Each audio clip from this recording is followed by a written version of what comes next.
What most people don't understand is that we need to consume animal foods in order to get all of the vitamins, minerals, elements, and fatty acids that our bodies need to thrive. This is because animal foods have all of these nutrients in their most bioavailable form. The plant forms of nutrients are not available in many cases to the human body as the animal versions are, making the foods that we discuss today the healthiest foods in general. All of these foods were prized by our hunter-gatherer ancestors and generally used as part of special feeding regimens for children as well as pregnant women, even the elderly. We have to keep in mind that the nutrient content of an animal food depends directly on how it was raised. Farmed fish will lack the nutrients that wild fish contains. Same with grain-fed versus grass-fed beef. The requirement for a food being healthy is 1. Be an animal food, and 2. Be of high quality. I know this goes against what we've been told our whole lives, and a lot of these preconceived notions can become hard to overcome, especially when we start discussing the need to eat nose to tail, all parts of the animal. Of course, eating an egg is much more approachable than chomping down on some fish guts. Another thing is that different nutrients are stored in different tissues on the animal. Protein tends to store water-soluble vitamins, whereas fat and cholesterol store fat-soluble vitamins. But most animal foods have some fat in them, and this explains why certain parts of the animal can be used in almost a supplement-like manner in a low dose, whereas other parts of the animal need to be consumed in fairly high caloric amounts in order to obtain optimal nutrition. The nutrient information I will be discussing today is from a German database. I will not try to pronounce it, Nauertreckner. This is important because most data available in the United States is not accurate. Most people don't know these foods contain these vitamins. Number 10, dairy. Dairy, more specifically raw and grass-fed dairy. If the dairy is not raw, some of the nutrients are lost during heating, aka pasteurization. And if the dairy is not grass-fed, there won't be a significant nutrient content in the dairy product. Most, if not all, dairy in the supermarket is pasteurized, homogenized, and fortified with plant-based vitamins, making it a poor source of nutrition. Raw cheese is commonly found in supermarkets, and there is a website, realmilk.com, that can help you source raw dairy. Dairy in itself has most of the vitamins, minerals, elements, and fatty acids our bodies need, except the fatty acids are not in their preformed versions, EPA and DHA. Dairy contains alpha-linolenic acid, which needs to be converted in the body. What's interesting is that human breast milk contains EPA and DHA in these preformed versions. So dairy is good, but just not perfect. Higher fat content dairy, such as butter or cream, will have more fat-soluble vitamins, whereas protein-based dairy, such as milk, will have more water-soluble vitamins. The reason dairy is low on this list is because of the difficulty some people have of obtaining raw, grass-fed, high-quality dairy, but the main reason it's so low is for allergy reasons. Allergens are something you should not be consuming, even if you only have mild reactions to it. Chronic inflammation from dairy is a big issue for some people. Number 9, eggs. Eggs should actually be higher up on this list as they have every nutrient our body needs. Even large amounts of preformed omega-3, EPA, and DHA, eggs are also known for having high cholesterol, and cholesterol is a precursor to all cell membranes and hormones in the body. The problem is that 99.9% of eggs are corn and soy fed, which alters the omega fatty acid profile, giving it a high omega-6 content, and this also reduces the nutrient content because corn and soy don't have a lot of vitamins, minerals, and elements that can be transferred into the flesh or eggs of the chicken. Unlike the other foods we will mention today, it's almost impossible to get quality eggs unless you're raising the chickens yourself. And On a list of the 10 healthiest foods on the planet, we have to consider this factor. Eggs would have probably been number 2 or 3, maybe even number 1. You can argue that if we didn't have the modern problem of feeding these chickens such crap quality food. For most people, eggs are a great source of nutrition, even with these downfalls. But for the few with allergies and intolerances, eggs can cause issues just like dairy. Number 8, animal fat. This also includes really fatty cuts of meat, such as beef belly. Fat-soluble vitamins are called fat-soluble vitamins for a reason, and this is where we have to make a decision if the healthiest food is based on caloric content or actual nutrient amount, macronutrient versus micronutrient, because calories are incredibly important for survival. The fat of the animal was prized by our ancestors for this reason. In our modern world and state of excess calories, we have put ourselves in a unique scenario. It's not normal or natural to have access to these macronutrient calories without the presence of micronutrient calories, because the only real source of caloric energy in nature for most groups of people was animal fat. Modern plant foods and high carbohydrate consumption allows this. Selecting the fatty parts of the animal was observed in all hunter-gatherer groups. The fats stored around the kidneys, bone marrow, brains, brisket, belly, short ribs, it's something that we prefer naturally for a reason. When we analyze the nutrition value of this fat, it contains all of the fat-soluble vitamins we need in balanced amounts. Granted, it is of high quality, as we discussed earlier. Number 7, bone marrow. Bone marrow has a similar nutrient profile to fat, as it is mostly fat, but it is predisposed to storing a higher percentage of nutrients. Even if an animal is in a very malnourished state, literally having no fat stores left, the body will still have some fat in the bone marrow. This means that as a hunter or a predator, even in times of starvation, you could have killed an animal and obtained fat calories from the marrow. Our ability to use tools to access this marrow is believed to have played a key role in procuring the calories needed for our large brain size through evolution. Number 6, fatty fish.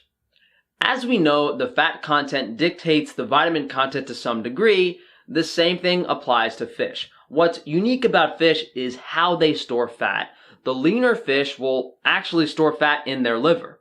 Cod, for example. Whereas fatty fish like mackerel and sardines will have a lean liver but store fat in their flesh. In this number 6 discussion, we are specifically talking about the flesh of the fish because most people don't, gut the fish and suck up the organs. Although that's what our indigenous ancestors did. This food has a balanced amount of all of the nutrients our bodies need, and nothing really stands out here except for vitamin D. For an animal to have a high vitamin D content, it needs to be consuming it in its diet, and as wild fish are on their natural diet, this explains why all of these Scandinavian and Nordic countries used fish as a source of nutrition for thousands and thousands of years. There's a lack of sunlight, and they used fish to supplement their vitamin D3 intake to some degree.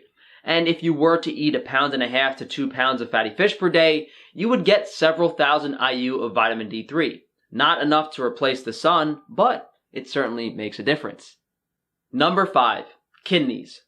Kidneys are an organ that is commonly overlooked, and for fairly good reason, as they tend to smell like urine and be difficult to prepare in an approachable manner from a culinary standpoint. Kidneys, just like liver, actually have every nutrient our body needs. The main difference is that kidneys don't boast the super high vitamin A content that liver has, trading it for a slightly higher selenium content. Organs, kidney in this case, also tend to have a higher cholesterol content.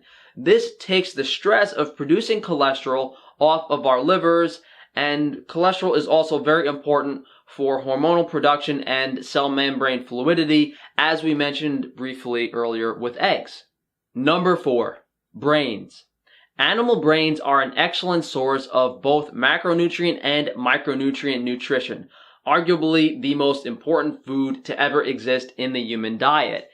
And they are a source of nutrients that people typically have a difficult time getting: vitamin C, vitamin E, and omega fatty acids, particularly DHA in the more available phospholipid form.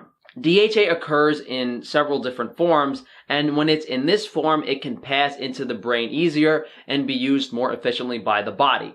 This was originally spoken about a lot by Dr. Rhonda Patrick. I'm not sure where she got it from. Since the brains of an animal are mostly fat, they are also an excellent source of cholesterol. Number 3, fish eggs. Fish eggs, aka caviar, just like a lot of other foods on this list, have all of the nutrients our bodies need in balanced amounts. All of the vitamins, minerals, elements, the cholesterol is incredibly high, and fish eggs are most notably consumed for their omega fatty acid content. Just like brains, fish eggs contain DHA in the phospholipid form, and just like fatty fish, they are one of the only good sources of vitamin D3 available to us. Yes, ruminant animals can have vitamin D3 in their flesh, ruminant animals being like cows, goat, and sheep, but the animals have to be out in the sun, and it's usually concentrated in the blood, not in the flesh of the animal. So unless you're getting super duper high quality, beef or pork or chicken, your best bet for vitamin D3 intake is going to be fatty fish or fish eggs. And normal chicken eggs as well, but we know most chickens are kept in a barn and not getting enough sunlight. Number 2, oysters. And this is really just shellfish in general, especially fattier shellfish like the oysters, like crab, lobster. All of these foods are nutritionally complete, and they have everything our body needs to thrive. There were even hunter-gatherer societies who subsisted solely off of shellfish. They found anthropological evidence of like shells stacked super duper high, and they were foraged fairly easily, much easier than hunting an animal. It's arguable that fish eggs are a higher source of nutrients than shellfish, but shellfish is more balanced and I would say readily available. It can be consumed for a larger portion of the diet. The higher the fat content of the shellfish, the more vitamins it will generally have. People don't really discuss shellfish enough, and I think it's because, if you're not by the coast, you can't really get it, especially at a good price. But a dozen oysters a week in a restaurant, going out for dinner, is probably the healthiest thing you can do. Number 1, liver. And this also includes fish liver. Liver is the most nutrient-dense food there is. Not only does it have every single nutrient our body needs, it is the only possible way to get a large amount of vitamin A in the animal form of retinol. Unfortunately, none of the other foods we mentioned on this list have a high vitamin A intake, and, with our modern diets being so deprived of vitamin A, liver tends to be necessary to consume to get our health back initially when incorporating more animal foods into our diet. Liver is also exceptionally high in vitamin B12, over 20 times higher than a steak. Oysters are also incredibly high in B12. That's why I put them at number 2. As we said, liver contains everything. Vitamin A, B, C, D, E, K, all the minerals, all the elements, iodine, you name it. High cholesterol, even preformed omega fatty acids, EPA and DHA. Fish liver in particular is higher in these omega fatty acids, and some fish have different amounts of fat in their liver, so that can vary pretty drastically. That is the list, boys and girls. We didn't really mention fermented foods outside of briefly touching on cheese.